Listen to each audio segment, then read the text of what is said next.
Hi guys, आज मी बनवते पोह्यांचा चिवडा. हे घेतलेत मी अर्धा किलो पोहे आणि इकडे घेतलेत भाजायला.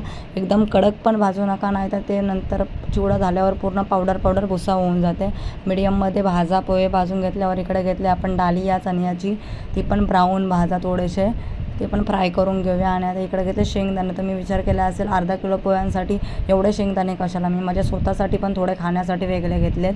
त्यामुळे आणि ते पण असे ब्राऊनमध्ये भाजा. आणि नंतर खोबरा घेऊया, पातळ कट करा, जास्त जाड पण कट करू नका.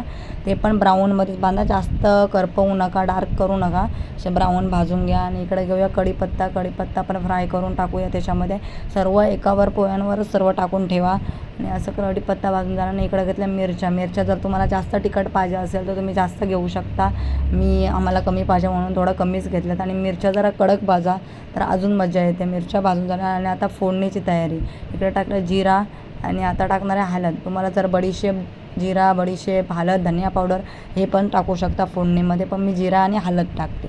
सगळं फोडणी देऊन घेतली. आणि हे सर्व मिक्स करून घ्यायचं. आणि ब्राऊन पेपरवर घेतलं तर जरा तेल पण कमी सोचतं, तर ब्राऊन पेपर या पेपर घ्या नॉर्मल.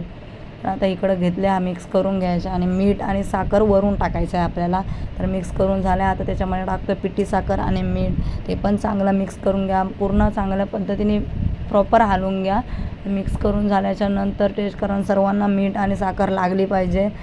आणि कलर बघायला गेलं तर आपलं बघू शकता, कलर एकदम लाईटमध्ये, एकदम येल्लो डार्कमध्ये नाही, मीडियम कलर पाहिजे. आणि असं झालं आपला चिवडा रेडी. कसा वाटला नक्की कमेंटमध्ये सांगा मला.